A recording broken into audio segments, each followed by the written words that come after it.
Pada tahun 1927, kamera merekam sebuah momen perayaan di lingkungan elit kolonial Hindia Belanda. Ini bukanlah peristiwa rakyat dan bukan pula kehidupan pribumi, melainkan hari peringatan jabatan seorang direktur perusahaan swasta Eropa yang ke-25 tahun. Nama yang diabadikan adalah Dr. Rance. Sejak 1 Oktober 1902 hingga 1 Oktober 1927, ia adalah seorang pemimpin perusahaan dagang yang sebelumnya dikenal sebagai Fuchs dan Rance, sebuah entitas bisnis yang tumbuh dan berkembang seiring sistem kolonial. Rekaman ini bukan sekadar dokumentasi seremoni, ia adalah potret cara kekuasaan merayakan dirinya sendiri, teratur, formal, dan penuh simbol kehormatan. Di balik perayaan ini, terdapat satu kenyataan penting, bahwa di masa yang sama, jutaan rakyat pribumi hidup di luar bingkai kamera, tanpa perayaan, tanpa panggung, dan tanpa suara. 25 tahun sebelumnya, perusahaan ini bahkan belum mengenal mobil. Perdagangan mereka masih bertumpu pada kuda dan alat angkut, kereta, bendi, bugi, perlengkapan penarik, hingga pelana. Inilah titik awal yang ingin ditegaskan, bahwa perjalanan bisnis kolonial dimulai dari sarana transportasi tradisional, lalu perlahan bergerak menuju era mesin dan otomotif. Perubahan ini mencerminkan laju modernisasi di lingkungan kolonial, cepat, terarah, dan terpusat pada kepentingan perusahaan. Namun kemajuan itu tidak mengalir ke semua lapisan. Bagi sebagian besar rakyat pribumi, modernisasi tetap berarti kerja, bukan kemewahan. Arsip ini tidak menjelaskan hal itu secara terbuka, namun justru disitulah maknanya bekerja.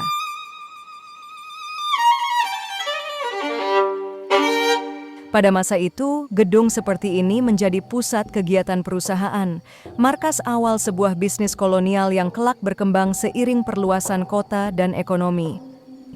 Bangunan ini berdiri di kawasan Tanah Abang, Batavia. Ia bukan sekadar kantor, melainkan simbol kehadiran modal Eropa di jantung kota kolonial, tempat keputusan dagang dibuat, kontrak ditandatangani, dan arah usaha ditentukan. Di halamannya terlihat alat angkut, kuda, dan kendaraan awal. Sebuah penanda masa peralihan dari transportasi tradisional menuju teknologi modern yang mulai masuk ke Hindia Belanda. Namun ada satu hal yang tak bisa diabaikan. Gedung ini berdiri di tanah jajahan, dibangun dan dijalankan dalam sistem yang secara tegas memisahkan pengelola dan yang dikelola. Bagi perusahaan, tempat ini adalah pusat kemajuan. Bagi rakyat pribumi, ia hanyalah bagian lain dari tatanan kolonial yang tidak memberi ruang untuk ikut menentukan arah. Arsip ini merekam bangunan dan aktivitasnya, tetapi tidak pernah merekam siapa yang menanggung biayanya.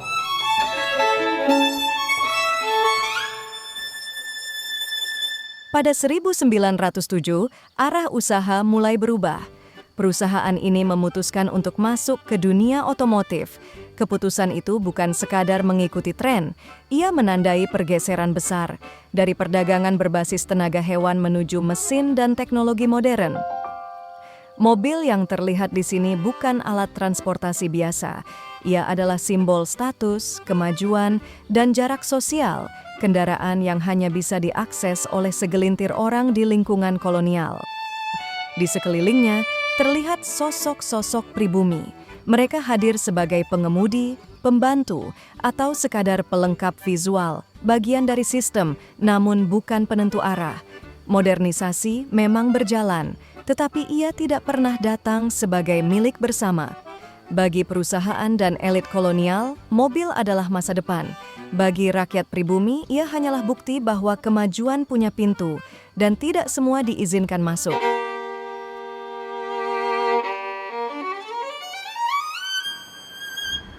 Memasuki dekade berikutnya, ekspansi menjadi langkah yang tak terelakkan. Pada tahun 1910, perusahaan ini membeli sebidang tanah seluas hampir 4.000 meter persegi di Tunjungan, Surabaya. Di atas lahan itu, bangunan-bangunan baru didirikan. Fasilitas yang dirancang untuk kebutuhan usaha modern, lebih besar, lebih rapi, dan lebih terintegrasi. Pembangunan selesai pada 1913. Sejak saat itu, Surabaya menjadi salah satu simpul penting jaringan bisnis perusahaan ini di Hindia Belanda.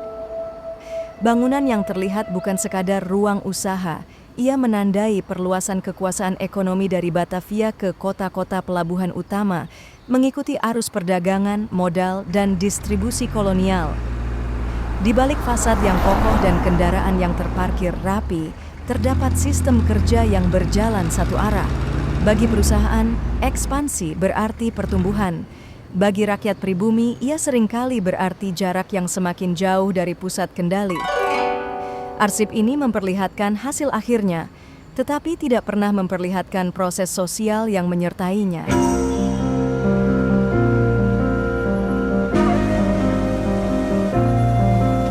Seiring beroperasinya kantor di Surabaya, lalu lintas di sekitarnya mulai berubah. Kawasan ini tumbuh menjadi ruang aktivitas ekonomi yang padat dan teratur. Di jalan, kendaraan bermotor mulai berdampingan dengan becak, pedati, dan lalu lintas tradisional. Sebuah pemandangan khas kota kolonial yang sedang bergerak menuju modernitas. Mobil-mobil yang terparkir rapi di depan kantor bukan sekadar alat transportasi.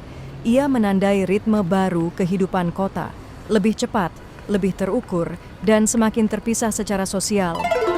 Bagi perusahaan, lalu lintas ini adalah tanda kemajuan. Bagi kota, ia adalah penyesuaian yang tak selalu seimbang. Modernisasi mengubah wajah Surabaya, namun tidak semua bergerak dengan kecepatan yang sama. Arsip ini memperlihatkan keramaian dan keteraturan, tetapi di baliknya terdapat ketimpangan yang terus berjalan, sunyi dan jarang dicatat.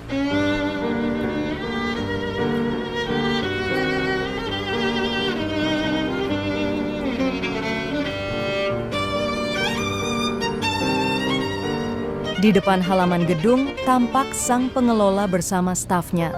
Mereka berjalan keluar dengan sikap tenang dan teratur, citra kepemimpinan yang ingin ditampilkan oleh perusahaan. Barisan ini bukan sekadar dokumentasi personal, ia adalah representasi struktur kerja kolonial. Pimpinan di depan, staf mengikuti, peran tersusun rapi. Di belakang mereka, deretan mobil dipajang di dalam bangunan. Merek-merek Eropa dan Amerika, Packard, Renault, Chrysler, White, menegaskan posisi perusahaan ini sebagai penghubung langsung industri otomotif global dengan tanah jajahan. Bangunan ini berfungsi sebagai etalase kemajuan. Tempat teknologi dipamerkan, status ditunjukkan, dan jarak sosial dipertegas.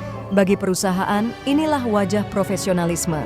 Bagi sistem kolonial, inilah tatanan yang dianggap ideal. Arsip ini merekam para pengelola dengan jelas. Namun seperti biasa, ia tidak bertanya siapa yang bekerja paling banyak dan siapa yang hanya kebagian hasil akhirnya.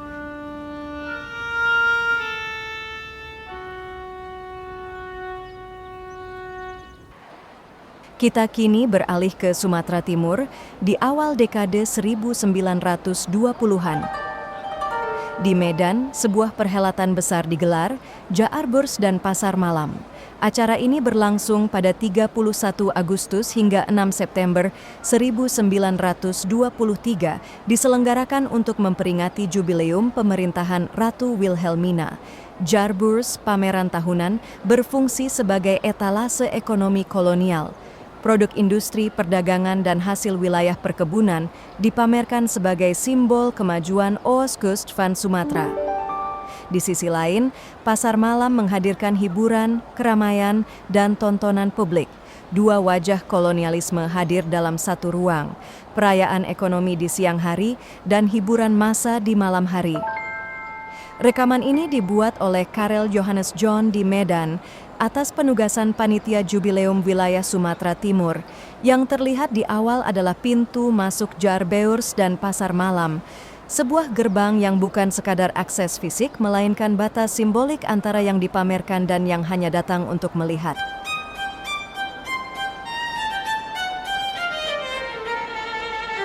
Kedatangan Gubernur Sumatera Timur menandai dimulainya acara secara resmi.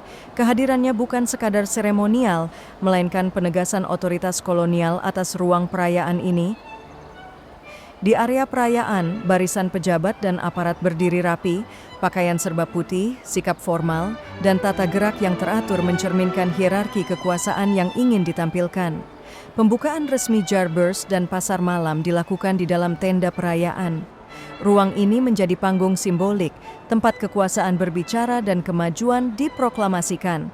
Bagi pemerintah kolonial, acara ini adalah pernyataan keberhasilan, bahwa stabilitas, perdagangan, dan keteraturan dianggap telah tercapai. Namun di luar panggung resmi, ribuan orang datang sebagai penonton. Mereka menyaksikan perayaan, tetapi tidak ikut menentukan isinya. Jaarbeurs dan Pasar Malam dibuka. Perayaan dimulai dengan tata aturan yang jelas tentang siapa yang memimpin dan siapa yang sekadar hadir. Setelah pembukaan resmi, kamera bergerak ke area pameran. Disinilah berbagai stan Eropa dipertontonkan. Bangunan sementara ini dirancang sebagai ruang pajang. Produk industri, barang konsumsi, dan simbol kemajuan Barat ditata rapi untuk dilihat publik. Para pengunjung Eropa berdiri santai di depan stand. Pakaian putih, topi, dan sikap tubuh yang percaya diri menegaskan posisi mereka sebagai tuan rumah pameran ini. Stand-stand ini bukan sekadar ruang dagang. Ia adalah panggung visual yang memperlihatkan siapa yang memproduksi dan siapa yang hanya menjadi pasar. Bagi pengelola kolonial, pameran ini adalah bukti keberhasilan ekonomi.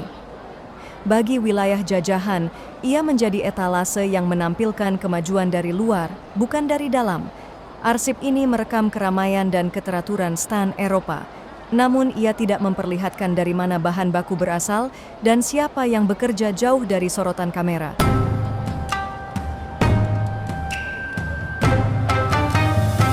Pada kesempatan ini, Sultan Delhi hadir di arena Jaarbeurs bersama para pejabat tinggi pemerintahan kolonial. Kunjungan ini bukan sekadar silaturahmi, ia adalah pertemuan simbolik antara kekuasaan lokal dan struktur kekuasaan kolonial. Di hadapan publik, Sultan Delhi menyambut dan disambut dalam tata upacara resmi. Gestur pakaian dan posisi berdiri menunjukkan tatanan yang telah diatur dengan cermat. Kehadiran Sultan Delhi memperkuat narasi harmoni dan legitimasi, bahwa kekuasaan lokal ditampilkan seolah berjalan seiring dengan kepentingan imperium.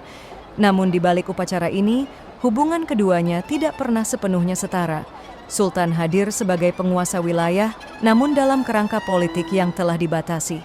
Jaarbeurs menjadi panggung tempat keseimbangan semu itu dipertontonkan, sebuah perayaan yang menampilkan kerjasama tanpa pernah memperlihatkan batas-batas kekuasaan yang sesungguhnya.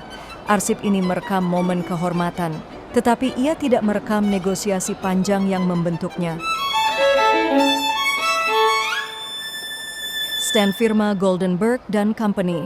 Perusahaan ini tercatat sebagai agen resmi produk tembakau Van Neles Shag dan tembakau pipa untuk wilayah Oostkust van Sumatra, Aceh, Pinang, serta Federated Malay States. Stand ini bukan sekadar etalase dagang, melainkan gambaran jaringan ekonomi kolonial yang terhubung lintas pelabuhan dan wilayah. Tembakau sebagai komoditas utama diposisikan sebagai simbol gaya hidup modern kala itu. Dipromosikan dengan kemasan rapi, pencahayaan menarik, dan pendekatan pemasaran yang terencana. Di balik kemeriahan Jaarbeurs dan Pasar Malam Medan tahun 1923, stand-stand seperti ini menunjukkan bagaimana kepentingan dagang Eropa menanamkan pengaruhnya menjangkau konsumen lokal sekaligus pasar regional Asia Tenggara.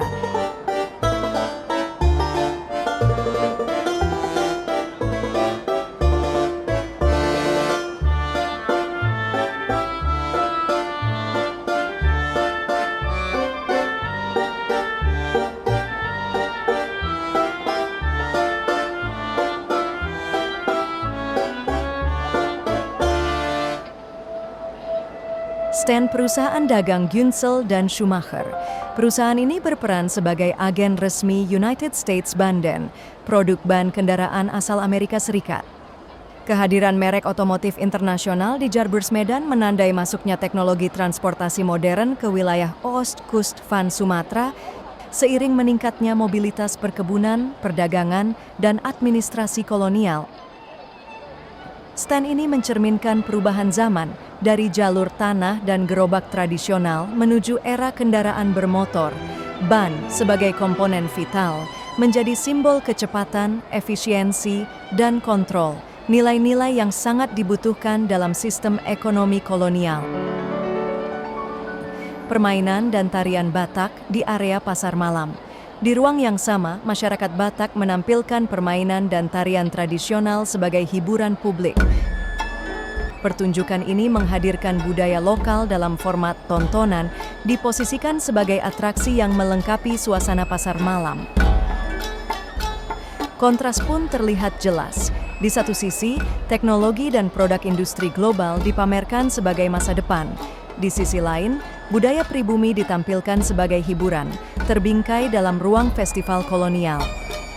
Sebuah potret zaman yang memperlihatkan ketimpangan posisi, namun terekam apa adanya oleh kamera tahun 1923.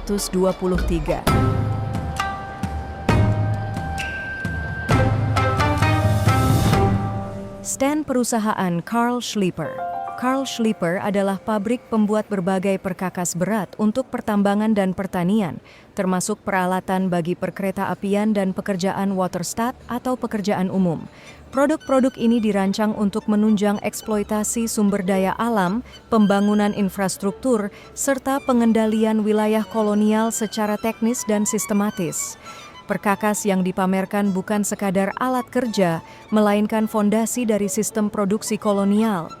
Dari pembukaan lahan perkebunan, penggalian tambang, hingga pembangunan rel kereta dan irigasi, semuanya bergantung pada teknologi semacam ini. Perwakilan Namlose Vennootschap, Motorenfabrik Deutz dari Köln Deutz, Jerman. Stand ini juga menjadi perwakilan resmi pabrik mesin Deutz, produsen mesin diesel dan motor industri yang pada masa itu dikenal luas di Eropa. Mesin-mesin Deutz digunakan untuk menggerakkan alat berat, pompa air, generator, hingga kendaraan industri. Kehadiran teknologi mesin dari Jerman memperlihatkan bagaimana Jaarbeurs Medan menjadi simpul pertemuan kepentingan industri internasional. Sumatera tidak hanya menjadi lahan produksi bahan mentah, tetapi juga pasar bagi mesin-mesin yang menggerakkan roda ekonomi kolonial. Di balik kilapnya besi dan suara mesin, tersimpan satu kenyataan. Modernisasi ini dibangun di atas tenaga kerja lokal dan alam Nusantara, yang nilainya jauh lebih besar daripada yang tercatat di buku-buku pameran. Pavilion Buick. Untuk wilayah Sumatera, perusahaan perdagangan otomotif Koek dan Company yang berbasis di Medan ditetapkan sebagai satu-satunya perwakilan resmi kendaraan Buick dan Chevrolet. Pavilion ini menampilkan teknologi otomotif Amerika sebagai simbol kemajuan, tenaga, dan gaya hidup modern. Mobil-mobil yang dipamerkan bukan sekadar alat transportasi, melainkan penanda status dalam masyarakat kolonial. Buick dan Chevrolet merepresentasikan ritme baru pergerakan, lebih cepat, lebih efisien, dan sejalan dengan modernitas industri. Namun akses terhadap teknologi ini tetap terbatas, hanya tersedia bagi pejabat kolonial, pengusaha, dan elit perkebunan. Bagi sebagian besar penduduk, kendaraan ini hadir sebagai tontonan, masa depan dipamerkan, tetapi belum menjadi milik bersama.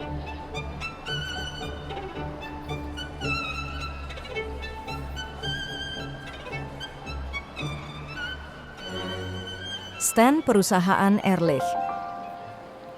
Perusahaan Ehrlich tercatat sebagai perwakilan resmi produk Continental, meliputi ban kendaraan bermotor, ban padat, ban sepeda motor, dan ban sepeda.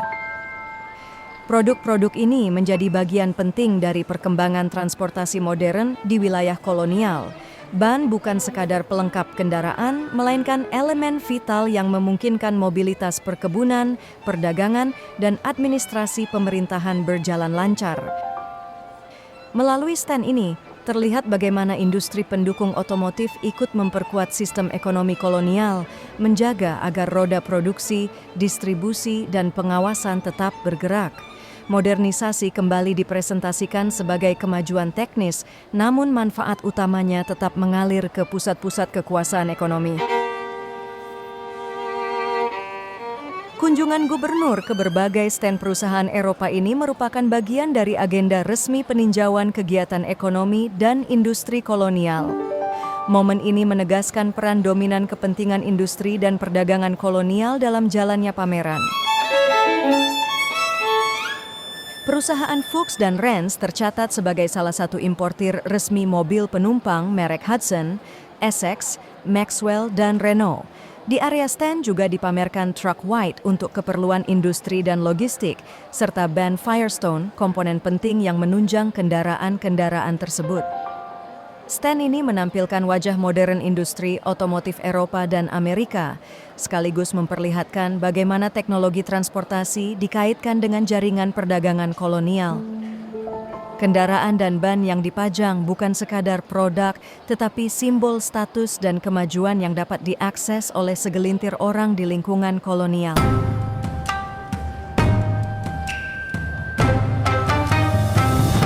Stand perusahaan Samuel David Cooper dan Company. Perusahaan ini berperan sebagai perwakilan berbagai merek dagang Eropa yang memasarkan produk konsumsi impor di wilayah kolonial.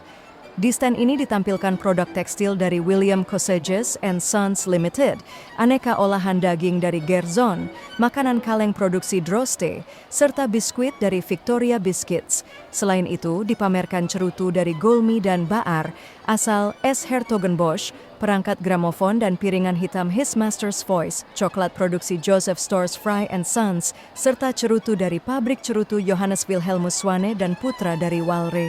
Stand ini mencerminkan kuatnya arus barang konsumsi Eropa ke wilayah kolonial, di mana selera, hiburan, dan kebutuhan sehari-hari kalangan elit dibentuk melalui produk impor yang dipromosikan sebagai simbol kemewahan dan gaya hidup modern. Ribuan murid sekolah dikumpulkan untuk memberikan penghormatan resmi kepada Gubernur Sumatera Timur dalam sebuah upacara terbuka. Barisan anak-anak ini bukan sekadar bagian dari seremoni, melainkan representasi dari sistem pendidikan kolonial yang sejak dini membentuk disiplin, kepatuhan, dan loyalitas simbolik kepada pemerintahan. Upacara semacam ini menempatkan generasi muda sebagai elemen visual dalam perayaan kekuasaan, di mana keteraturan barisan dan keseragaman gerak menjadi bahasa yang lebih lantang daripada kata-kata. Di hadapan Balai Kota Medan, ruang publik berubah menjadi panggung dan anak-anak tanpa suara menjadi penanda bahwa kekuasaan kolonial ingin dilihat, dikenang, dan diwariskan.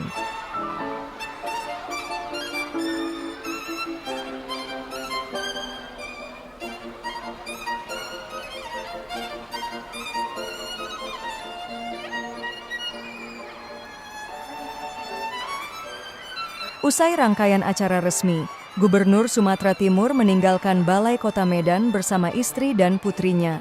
Momen ini menandai penutupan agenda kunjungan kenegaraan dalam perhelatan Jaarbeurs dan Pasar Malam.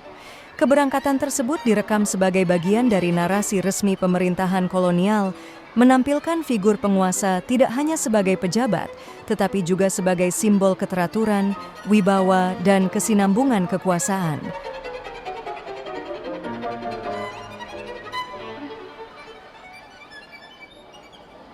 Rekaman ini memperlihatkan pawai masyarakat India Britania yang melintasi jalan-jalan kota Medan. Mereka merupakan bagian dari komunitas pekerja dan pedagang yang didatangkan ke Sumatera Timur dalam sistem ekonomi kolonial. Kehadiran mereka mencerminkan jaringan kekuasaan imperium yang saling terhubung dari India Britania hingga Hindia Belanda, di mana tenaga kerja, modal, dan perdagangan bergerak lintas wilayah kekuasaan Eropa. Pawai ini ditampilkan sebagai atraksi budaya dalam rangka perayaan resmi, namun di balik itu tersimpan kenyataan sosial. Kelompok-kelompok pendatang hidup dan bekerja dalam struktur kolonial yang sama, tanpa kendali atas arah kebijakan yang menentukan nasib mereka. Arsip ini merekam keramaian dan warna-warni perayaan, tetapi tidak merekam batas-batas sosial yang tetap membingkai kehidupan kolonial sehari-hari.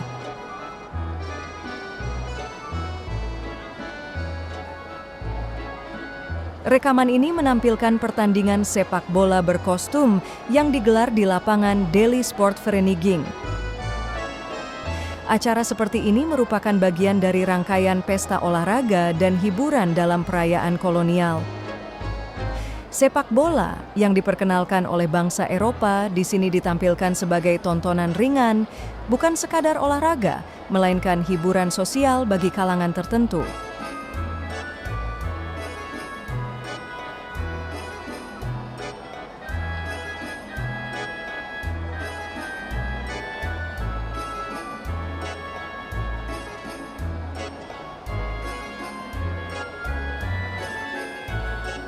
Selanjutnya terlihat peragaan bersepeda yang dilakukan oleh anggota kepolisian bersenjata. Atraksi seperti ini menunjukkan disiplin, keterampilan, dan kekuatan aparat kolonial yang berperan menjaga ketertiban dalam sistem kekuasaan saat itu.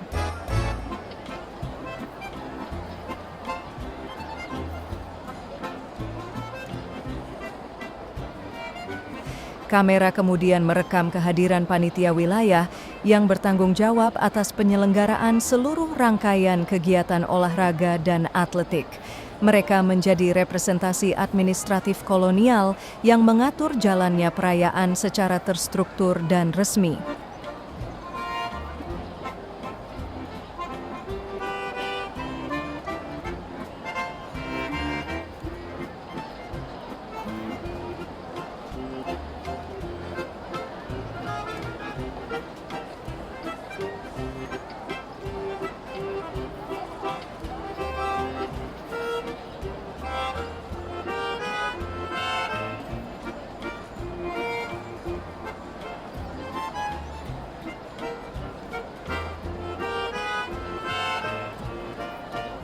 Dalam bagian ini terlihat latihan bebas dan baris berbaris yang dilakukan oleh para istri anggota kepolisian bersenjata dari Binjai. Kegiatan ini mencerminkan keterlibatan keluarga aparat kolonial dalam budaya disiplin dan keteraturan yang ditanamkan sejak ruang domestik. Rangkaian kegiatan ditutup dengan pertunjukan senam dan permainan rakyat.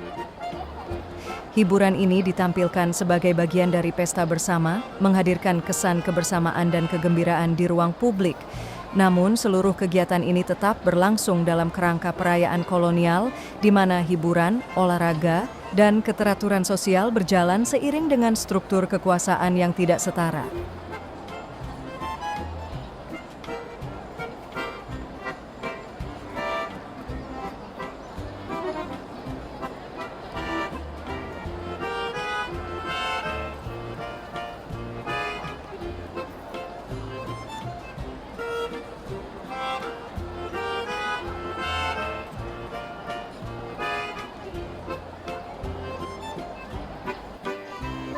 Kini rekaman ini memperlihatkan satu kompi pasukan militer bersepeda yang sedang berkumpul sebelum latihan.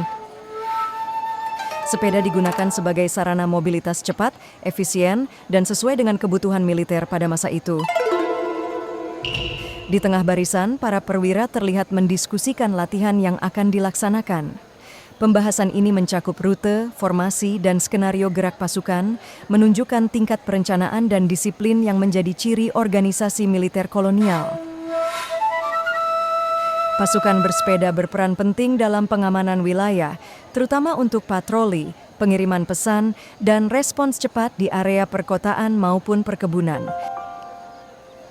Arsip ini menampilkan kesiapan dan keteraturan militer, namun sekaligus mengingatkan bahwa kekuatan tersebut berfungsi untuk menopang dan menjaga keberlangsungan kekuasaan kolonial di wilayah jajahan.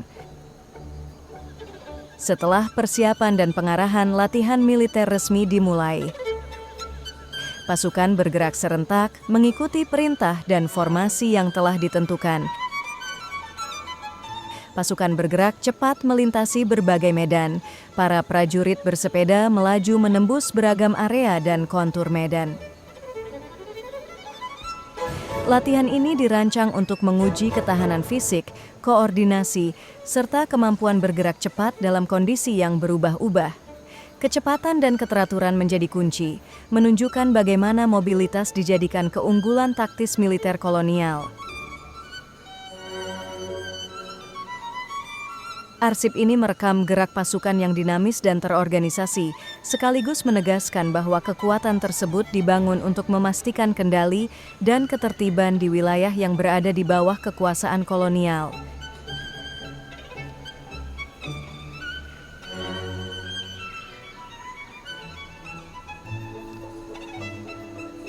Pasukan bersepeda bergerak menyusuri galangan, pematang sempit yang membatasi petak-petak sawah. Medan ini menuntut keseimbangan, ketepatan, dan penguasaan jalur yang terbatas.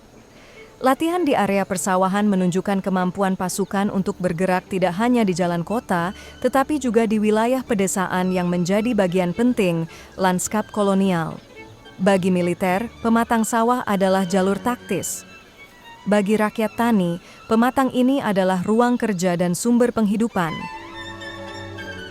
Arsip ini mempertemukan dua fungsi dalam satu bingkai, ruang hidup rakyat dan jalur latihan kekuatan bersenjata, sebuah gambaran bagaimana kehidupan sehari-hari kerap bersinggungan dengan kepentingan militer dan kekuasaan kolonial.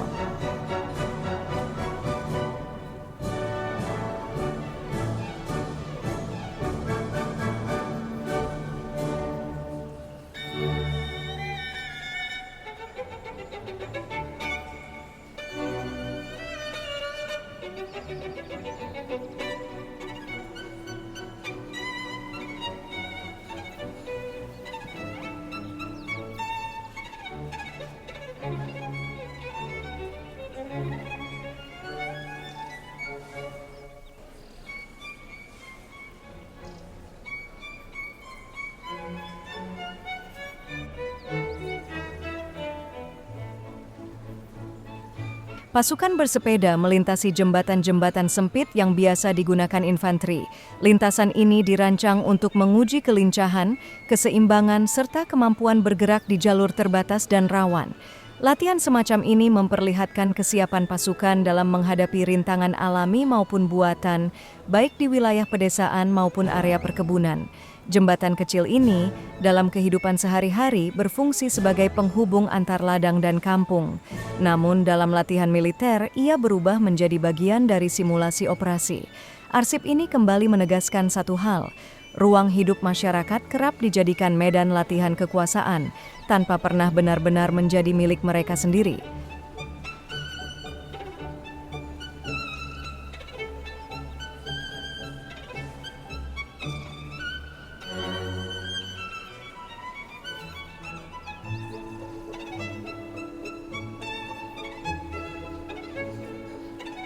Setelah seluruh rangkaian lintasan dan manuver diselesaikan, pasukan diarahkan untuk berkumpul kembali di satu titik yang telah ditentukan. Tahap ini menjadi bagian penting dalam struktur latihan militer. Pengumpulan dilakukan untuk memastikan seluruh personel kembali lengkap, mengecek kondisi fisik dan perlengkapan, serta menilai pelaksanaan latihan yang baru saja berlangsung. Para perwira terlihat memberikan arahan singkat, menyampaikan evaluasi, dan menegaskan kembali perintah serta disiplin barisan. Disinilah latihan tidak hanya berakhir sebagai gerak fisik, tetapi juga sebagai penguatan struktur komando. Arsip ini memperlihatkan bagaimana setiap gerakan pasukan selalu ditutup dengan keteraturan dan kontrol. Sebuah sistem yang dirancang untuk patuh pada perintah dan siap digerakkan kembali kapanpun diperlukan. Dalam konteks kolonial, pengumpulan pasukan bukan sekadar akhir latihan, melainkan penegasan bahwa kekuatan bersenjata selalu berada dalam kesiapan penuh untuk menjaga dan mempertahankan kekuasaan yang ada.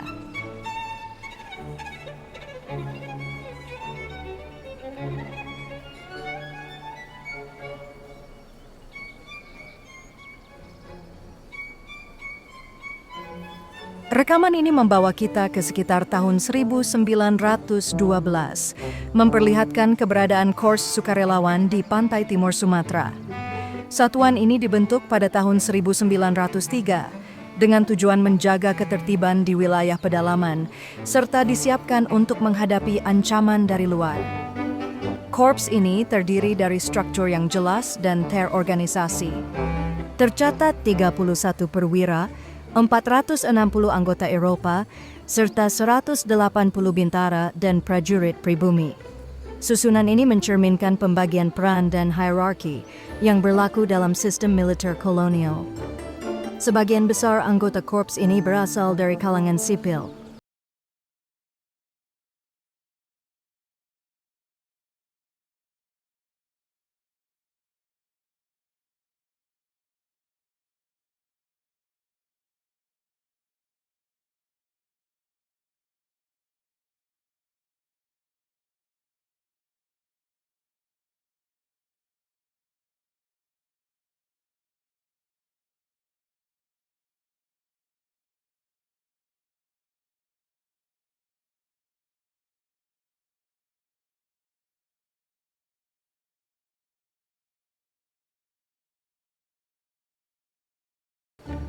Arsip ini menampilkan wajah lain dari kekuasaan kolonial.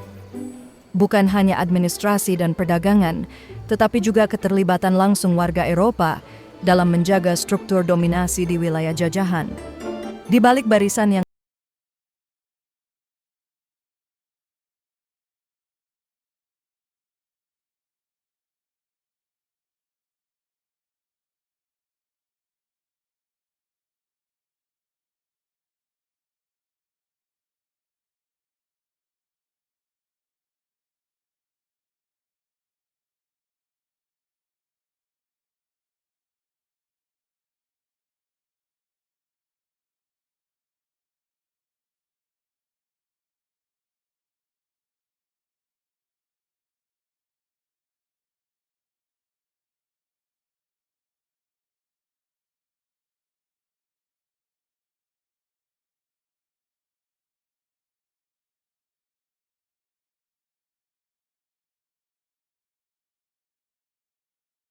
bagaimana kekuasaan kolonial dijalankan melalui figur-figur otoritas yang berdiri di atas struktur hierarki yang ketat. Arsip ini tidak hanya merekam wajah dan seragam, tetapi juga menegaskan jarak kekuasaan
sebuah cara menunjukkan bahwa setiap unit berada di bawah kendali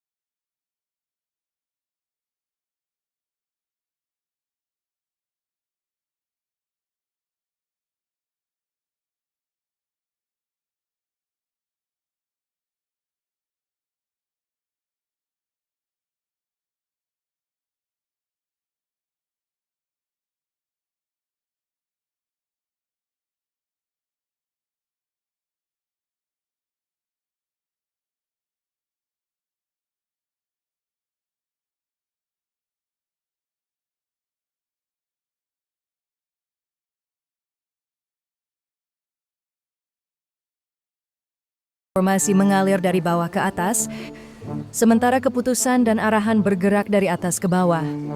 Adegan ini menegaskan struktur hierarki yang ketat, di mana setiap tindakan dicatat, dinilai, dan dipertanggungjawabkan.